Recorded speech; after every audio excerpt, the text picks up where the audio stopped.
అందరికీ నమస్కారం. ఇవాళ మనతో Telangana and Andhra Pradesh senior advocate Kalanidhi Sanjeev Kumar గారు మనతో ఉన్నారు. ఏపీ ల్యాండ్ టైటిలింగ్ యాక్ట్ గురించి దుమారం రగింది. చాలా విమర్శలు కూడా దానిపైన వచ్చినాయి. అసలు ఈ ల్యాండ్ టైటిలింగ్ యాక్ట్ అంటే ఏంటి, దీని మీద ఎందుకు అంత కాంట్రవర్సీ ఉంది, సంజీవ్ కుమార్ గారిని అడిగి తెలుసుకుందాం. సార్ నమస్కారం. సార్ అసలు ఈ ల్యాండ్ టైటిలింగ్ యాక్ట్ అంటే ఏంటి సార్? చాలా కాంట్రవర్సీ నడుస్తుంది. అసలు ఇది ఎవరికి నష్టం, ఎవరికి లాభం, దీని గురించి చెప్పండి సార్. ఇది ల్యాండ్ టైటిలింగ్ యాక్ట్ అంటే ఇది ప్రాపర్టీస్ ఎవరైనా కొన్నారనుకోండి, డాక్యుమెంట్స్ జనరల్గా మనం పట్టేదారు పాస్బుక్ కానీ ఏ డాక్యుమెంట్స్ అయినా ఎవరైతే భూమి కొనుక్కుంటారో రైతులు కానీ ఎవరైనా సరే భూములు కొనుక్కుంటే ఆ డాక్యుమెంట్స్ వాళ్ళకి ఇవ్వాలి. రెవెన్యూ వాళ్ళ శాఖ వాళ్ళు ఏం చేస్తారంటే, సపోజ్ ఒక ఎకరం భూమిని కొనుక్కుంటే టైటిల్ డీడ్స్ ఎవరి పేరు మీద రావాలి? అది నీ పేరు మీద రావాలి. డబ్బులు ఎవరు ఇస్తున్నారు? నువ్వు ఇస్తున్నప్పుడు పాస్బుక్లో ఎవరి పేరు ఉండాలి? కానీ ఇక్కడ ఏం జరిగింది, ల్యాండ్ టైటిలింగ్ యాక్ట్ అని కొత్తగా క్రియేట్ చేసి ప్రాపర్టీ నువ్వు కొంటావంట, టైటిల్ డీడ్ అయినా ఆంధ్రప్రదేశ్ గవర్నమెంట్ పేరు మీద ఉంటుందంట. అది ఎలా సాధ్యం? పట్టేదారు పాస్బుక్లో కూడా వాళ్ళ ఫోటోలు ఉంటాయండి, అధికారుల ఫోటోలు ఉంటాయి. తప్పు కదా అది? తప్పు కదా ఇది. ప్రజలు అందుకనే ఈ పెట్టడం వల్లనే జనంలో ఒక రకమైన ఆగ్రహం వచ్చేసింది. ఆగ్రహం అయిపోయి వాళ్ళు ఏం చేశారంటే, అమ్మో రేపొద్దున ఏదైనా భూమి కొనుక్కుంటే ఈ డాక్యుమెంట్స్ అంతా రేపొద్దున అందుకే వాళ్ళ చేతిలో ఉన్నట్టే. ల్యాండ్ టైటిలింగ్ యాక్ట్ అని ఆంధ్రప్రదేశ్ ప్రభుత్వం పెట్టినప్పుడు నీ భూమి కనుక వాళ్ళ చేతిలో అండర్లో పోయినట్టు రేపొద్దున నువ్వు మార్టిగేజ్ ఎలా చేస్తావు? ప్రతి దానికి నువ్వు వాళ్ళని అడగాలి, రెవెన్యూ శాఖ వాళ్ళని అడగాలి. దీనికంతా అథారిటీస్ రెవెన్యూ వాళ్ళకి ఇచ్చారు పవర్స్ అంతా కూడా, వాళ్ళు చేతిలో ఉంది అంతా కూడా. వాళ్ళు ఎలా చెప్తారో నడుచుకోవాలి. దీనివల్ల ఏమిటంటే కొన్ని కోట్లలో పెద్ద పెద్ద ముఠా ఉంటారు, రౌడీ షీటర్స్ ఉంటారు. వాళ్ళందరూ దీనివల్ల బయటకు వచ్చేస్తారు. బయటకు వచ్చేసిన తర్వాత ఇంకా నువ్వు డైరెక్ట్గా కోర్టు ఎందుకు, ఇంకా డైరెక్ట్గా రెవెన్యూ డిపార్ట్మెంట్కి వెళ్ళి అక్కడికి వెళ్ళి నువ్వు డాక్యుమెంట్ సెటిల్మెంట్ చేసుకోవచ్చు. భూదందాలు ఇంకా నువ్వు కోర్టు దాకా వెళ్ళకలే. ఏదైనా సరే భూమి కబ్జా అయింది అంటే జనరల్గా మనం ఎవరికి పోతే కోర్టుకి పోతాం, కోర్టులో తెలుసుకుంటాం కదా వ్యవహారం. ఇప్పుడు ఇట్లా కాదు, డైరెక్ట్గా రెవెన్యూ వాళ్ళకి ఒక పవర్స్ ఇచ్చారు. అక్కడ వాళ్ళే రెవెన్యూ ఆఫీసర్ ఉంటాడు. ఆ రెవెన్యూ ఆఫీసర్ వాడి నిర్ధారణ అయిన తర్వాత ట్రిబ్యునల్ కోర్టుకు వెళ్ళి అక్కడ తాడబంగి తేలిపోతుంది. అక్కడ ఈ భూమి నీదాన్ని వాళ్ళే డిసైడ్ చేస్తారు. అదొక పాయింట్. రెండో పాయింట్ ఏంటంటే, చాలా చాలా చాలా చాలా బ్లెండర్ మిస్టేక్ చేసింది ఏంటంటే, అంతకుముందు ప్రభుత్వం ఎవరైనా సరే భూములు కొనుక్కుంటే వాళ్ళ పేరు మీదే ఉండాలి, పట్టేదారు పాస్బుక్ వాళ్ళ పేరు మీదే, అన్నీ కూడా టైటిల్ డీడ్స్కి వాళ్ళ పేరు మీద ఉండాలి.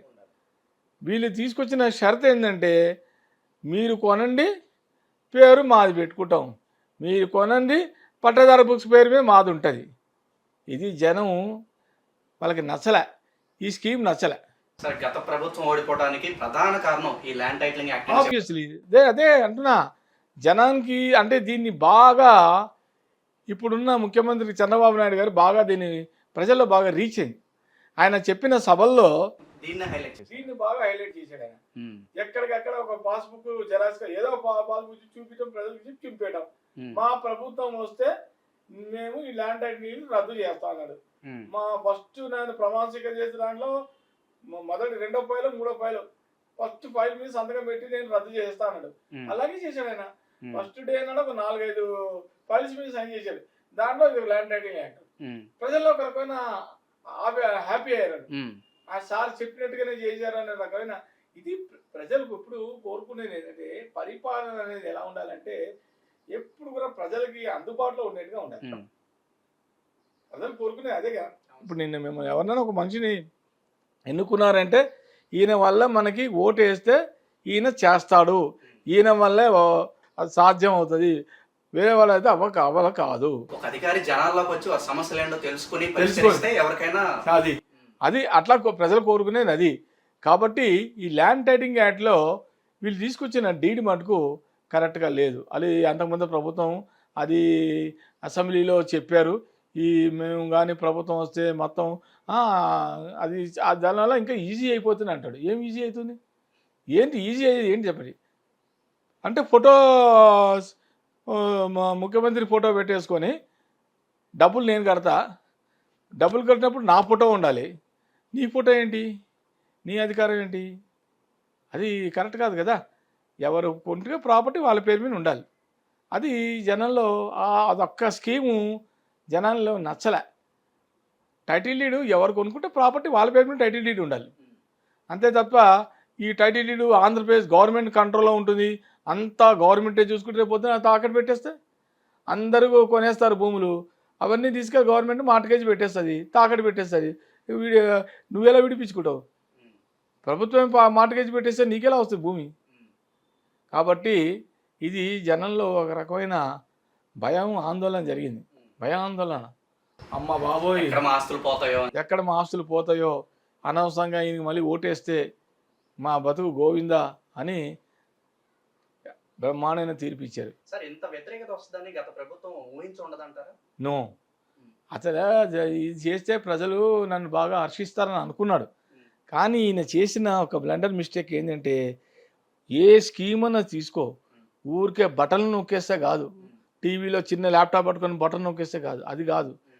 ప్రజల దగ్గరికి వెళ్ళాలి, ప్రజల వద్ద పాలన అంటున్నాడు చంద్రబాబు.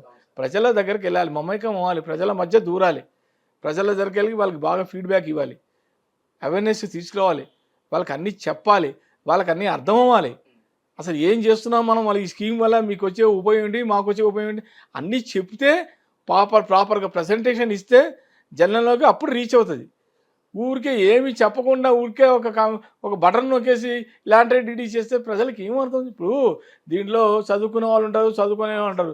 జనరల్గా 90% రైతులు చదువుకోరు పాపం, వాళ్ళకి అవగాహన లేదు, వాళ్ళకి దీని గురించి ఐడియా లేదు, ఏదో గుడ్డిగా నమ్మేస్తారు. దీన్ని మీకు అది ఇస్తాం ఇది ఇస్తాం అని అంటారు, ఓన్లీ మాటలే. కానీ అది కుదరదు, జనం అలా అవన్నీ నమ్మరు. జనం నమ్మాలి అంటే నువ్వు ప్రాపర్గా ఏదైనా ఒక స్కీమ్ తీసుకుంటే ఆ స్కీమ్ ప్రాపర్గా ప్రజల మధ్యకి వెళ్ళి అది రీచ్ అయ్యేట్టుగా ఉండాలి.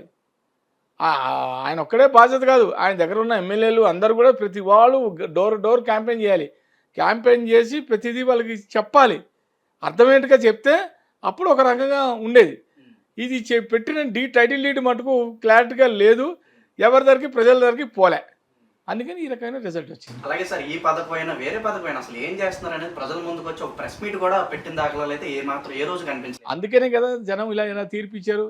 ఏదైనా సరే ఇప్పుడు మన ఎగ్జాంపుల్ తెలంగాణ తీసుకుందాం, రేవంత్ రెడ్డి గారు చూసి ఎంత బాగా చేస్తున్నాడు. రేవంత్ రెడ్డి గారు చాలా కలుపుకుపోతున్నాడు అందరితో, వాళ్ళ టీంని అందరినీ కలిపిపోతున్నాడు. ఎవరి దగ్గర ఒక్క భేద ఇది లేదు ఆయనకి, నేను సీఎంని అనే ఇగో లేకుండా అందరినీ కలిపిపోతే అప్పుడు ప్రభుత్వం పరిపాలన బాగుంటుంది కదా.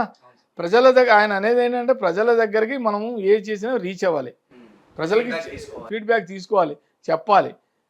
అది అక్కడ ఆ రకమైన ఫీడ్బ్యాక్ తీసుకోవడంలో విఫలమయ్యారు, దానివల్ల రిజల్ట్ అలా వచ్చింది. సలహాదారులు కూడా పెద్దగా ఇంపాక్ట్ ఏం చూపించలేదు, ఇంకా మిస్లీడ్ ఎక్కువ చేశారని చెప్పి కూడా వాదనలు వస్తున్నాయి. ఉండొచ్చు, ఎందుకంటే సలహాదారులు అనేది ప్రభుత్వం శాలరీ ఇస్తున్నప్పుడు నువ్వు ఏదైనా సరే ప్రజలకి మిస్గైడ్ చేయకుండా ప్రాపర్ గైడెన్స్ ఇవ్వాలి.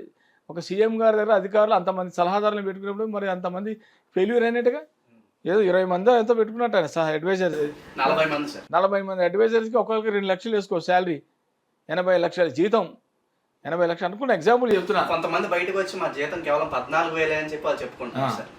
ఏదైనప్పుడు 14 అనుకో 2 లక్షలు అనుకో, జీతమే కదా, అది ప్రభుత్వం ఇచ్చే శాలరీయే కదా. నువ్వు ప్రభుత్వ శాలరీ తీసుకున్నప్పుడు నువ్వు ఎలా ఉండాలి, ఎంత జాగ్రత్తగా ఉండాలి. ఇది ప్రజల డబ్బు, మన డబ్బు కాదు, ప్రజల సొమ్ము. కాబట్టి మనం ప్రతి రూపాయి కూడా కౌంట్ చేసుకుంటూ జాగ్రత్తగా ఇచ్చే ఫీడ్బ్యాక్ ఈ వీళ్ళు ఇవ్వాలి. ఆ ఫీడ్బ్యాక్ వాడు కరెక్ట్గా ఇస్తున్నారు అనేది సీఎం కూడా ఆలోచించాలి. వీడు నిజంగా కరెక్ట్గా చెప్తున్నాడా లేదా నన్ను దెబ్బతీయడానికి మిస్గైడ్ చేస్తున్నాడా ఆయన క్యాలిక్యులేట్ చేయాలి.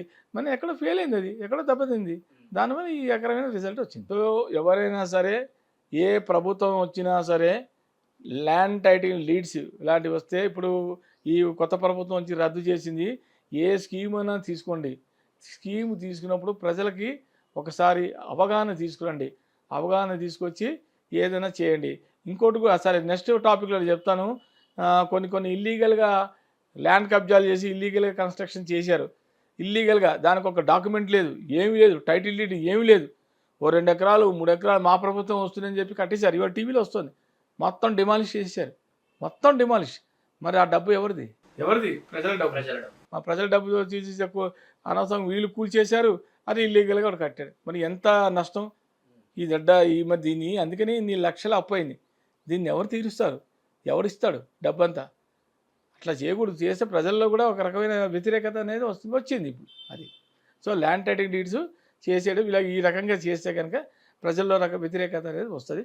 ఏదైనా చూసి స్కీమ్స్ పెట్టేటప్పుడు జాగ్రత్తగా చూసి చేసుకోండి. నమస్కారం.